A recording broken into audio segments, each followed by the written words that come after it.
शास्त्र विधि को नहीं जानते कि कैसे पूजन करना चाहिए, अनभिज्ञ है और श्रद्धालु है, वो गुरुदेव के बताए हुए मार्ग पर चले। शास्त्र विधान है, करन्यास, अंगन्यास, ये वो सब, जैसे देखो ना गोपाल शास्त्र नाम के पाठ के पहले है ना, ऐसे भगवत सेवा के पहले है।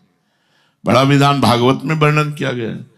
पर अपने यहाँ विधि निषेध नहीं, दास अनन्य उत्कट व्रतधारी, मंगला से लेकर शयन तक बस वो श्री जी के पद और सुधा निधि के श्लोक और नाम और मंत्र जप करते हुए श्री जी को स्नान, श्रृंगार, भोग, आरती, ऐसे गुरु और गुरु प्रदत्त उपासना, इष्ट।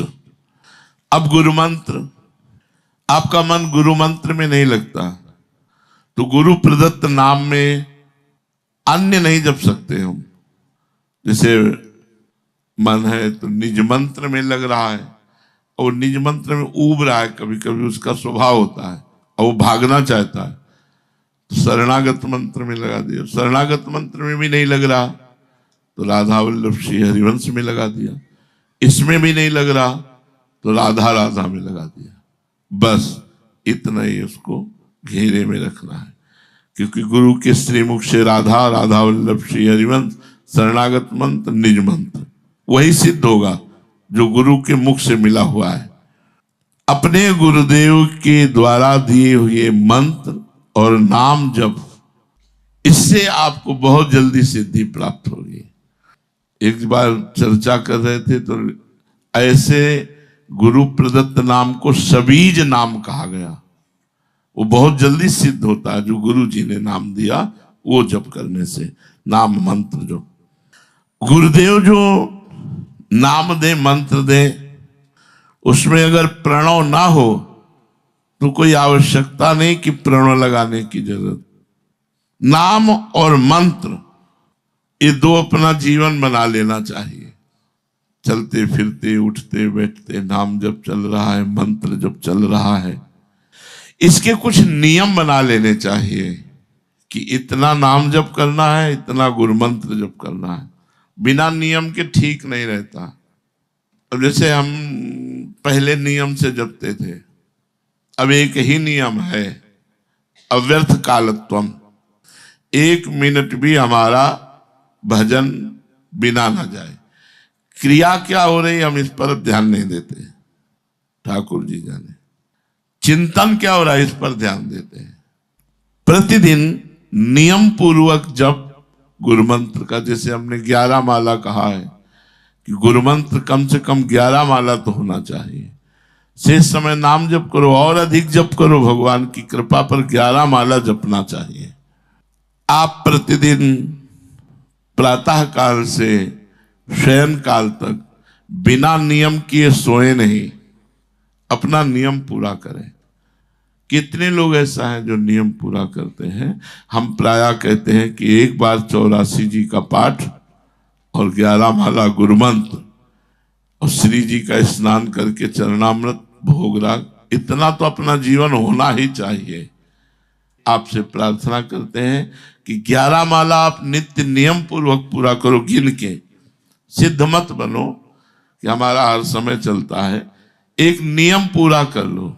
11 माला गुरु मंत्र, एक पाठ 84 जी का और श्री जी का चरणामृत, चाहे नाम का चरणामृत हो या छवि का कपड़ा से ऐसे छवि पोंछ दी और उसे धो लिया तो चरणामृत ही हो गया।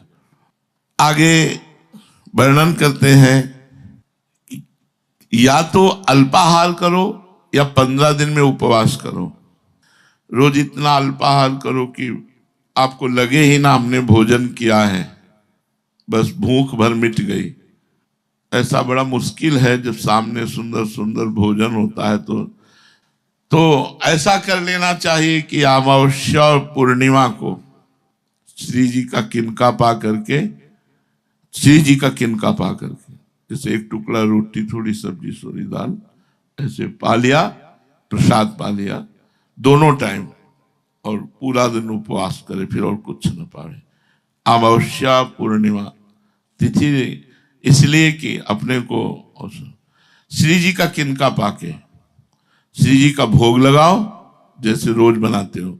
लगाने के बाद थोड़ा रोटी का टुकड़ा लो, थोड़ा सब्जी का, थोड़ा दाल का, और उसे पालो और शेष गाय को पवा दो या किसी और को पवा दो। दोनों टाइम भोग श्री जी को लगाओ, तुम किनका ले लो, और अमावस्या पूर्णिमा को पूरा ऐसे रहो। या रोज स्वल्पाहार करो, अल्पाहार करो।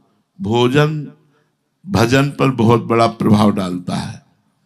और दैवी संपदा बनी रहे हर समय, इसलिए स्वाध्याय करो।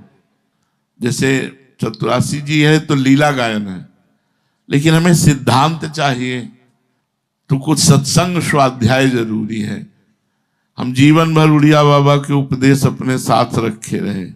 आसुरी संपदा का नाश करने के लिए दैवी संपदा बनी रहे, इसलिए कोई आदर्श महापुरुष के प्रवचन सुनो और एक वाणी जरूर रखो। जैसे हमारी सलाह है पूज्य पंडित गया प्रसाद जी के साधक में साधुता, बढ़िया दवाई है। रोज 1-2 पेज पढ़ लो, हमारी बात मान लो, क्योंकि उड़िया बाबा को समझने के लिए थोड़ा विशेष विवेक चाहिए। साधक में साधुता, और दूसरी वाणी बिल्कुल अमृतमयी पूज्य राधा बाबा की आस्तिकता की आधारशिलाएं, ये जरूर रखो, अपनी बैग में जरूर रखो। 1-2 पेज पढ़ो, तुरंत आनंद की अनुभूति होने लगेगी। क्योंकि हमारा मन, हमारी बुद्धि हर समय पवित्र रहे, हर समय साधन में रहे। कोई ना कोई ग्रंथ, हमारी मान लो संप्रदायवाद से मतलब मत रखो। साधक में साधुता और राधा बाबा की आस्तिकता की आधारशिलाएं, अगर ये, और सत्संग के बिखरे मोती, पूज्य भाई जी महाराज, सत्संग के बिखरे मोती, तो उसमें बड़ी सुंदर सुंदर बातें लिखी गई हैं। अगर हम रोज 1 पेज पढ़ेंगे तो हमारे अंदर दैवी संपदा बढ़ती चली जाएगी। तो गुरुदेव का आश्रय, गुरु मंत्र का जप, गुरु प्रदत्त जो हमें छवि नाम सेवा मिली उसका रोज चरणामृत, और किसी भी एक ग्रंथ को अपने समीप रखकर उसको आदर्श मानकर चलना, और प्रतिदिन प्रातः काल से सायंकाल तक अपने नियम को पूरा करना।